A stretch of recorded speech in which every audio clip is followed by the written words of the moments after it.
Hello everyone. In this video I am going to show you how can we configure key-based authentication in SSH. So let's begin. Our agenda for this lab or session is configuring key-based authentication in SSH. Alright. In the earlier video we saw how to access the remote machine using password, but in this lab we will be using keys, not password. Okay. For the demonstration, I have two machines, VM1 and VM2. VM1, I have named it as SSH-server and VM2 as SSH-client. And I'm going to connect to VM1 from VM2. So basically, VM1 would be listening or accepting the request, and VM2 would be generating or sending the request. Okay. Since we are connecting from VM2, the keys that we need to configure should be generated on the client side, that is VM2. Okay. And when it comes to key-based authentication, we have two options. One is the automatic method and another one is manual method. And for this lab, I'm going to configure the automatic method, and in the next video I'll show you how to configure the manual method. Okay. Going for automatic method, the first command that we need to enter is SSH-Key. Okay. What does this command do? This command will basically generate a public-private RSA key pair. Let me write it here.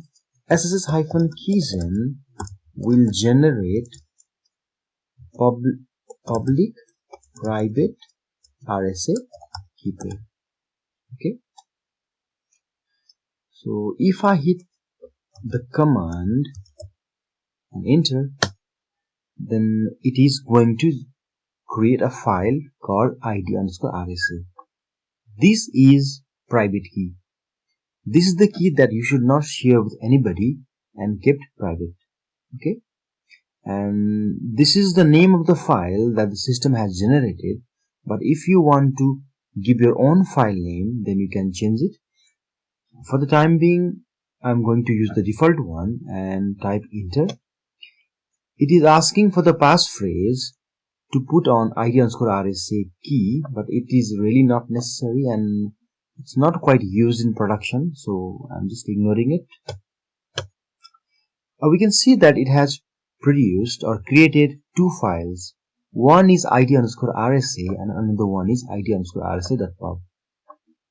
.pub means it's a public key. Okay.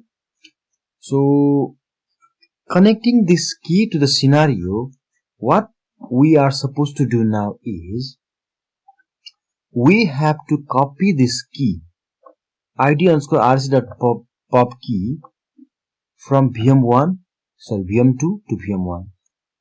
It means the public key should be there where you want to log in. Okay.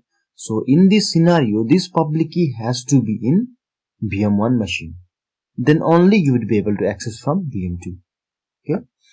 So how can we transfer this key, this public key, to the remote machine? For that, we have a very simple command, and that is SSH-copy-id --i.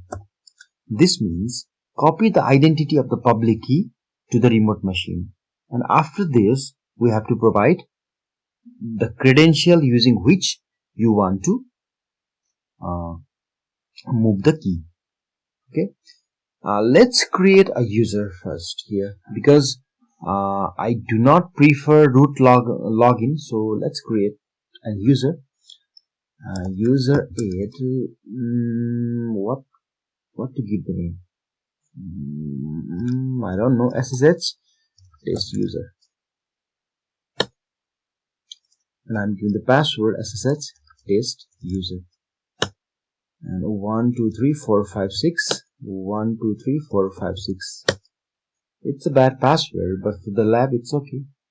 And if I have to go to the user's home directory, then I will use su. Su means switch user, SSH test user. Okay. Now I'm going to the client side again. I'm going to copy the key from this machine to this account, because I do not entertain root login, and it's actually not a good practice too. That's why I'm going to copy the key from client machine to this user account. And the credential is SSH test user @192.168.122.75. I think this is the IP of the machine. Let me verify. Yes, this is the IP of the remote machine. And if I hit enter, then it is showing me some message. This is actually shown you when you are trying to log into that machine for the first time. I will talk about this in next video, but for the time being you can just type yes and enter, and it is asking me for the password because the key has to be transferred and there has to be some kind of authentication.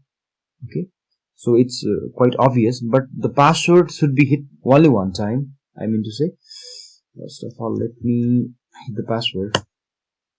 Okay, from next time, if you want to connect to the remote machine, then you should not use any password. This is for the first time only. Okay, because the key has to be transferred and there has to be some kind of authentication mechanism in connecting. Okay, now if we go here, and here a new file has been created. Earlier there was no such file. Now the file has been created, authorize_keys. If we cap the content, then we can see these things. And this is actually the public key that we had generated in VM2. Let me remove and redo it. Ref authorize keys, and if there's nothing, if I issue the command again, then did you notice that the message that we received earlier is not here? Okay, because it is for the first time only. Now if I hit the password of this user, then what happened? Now the file has been again created, and if I cap the content of this file and try to see the content public key here, cat id_asset.pub, then these two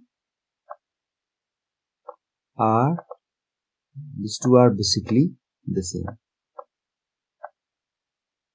Now we have almost done. Now it's time to verify.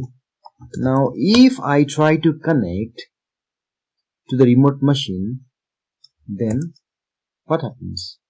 SSH test user @192.168.122.75. If I hit enter, then it did not prompt me for any password. So this way we can configure key-based authentication in SSH. I hope you learned something new and it was useful.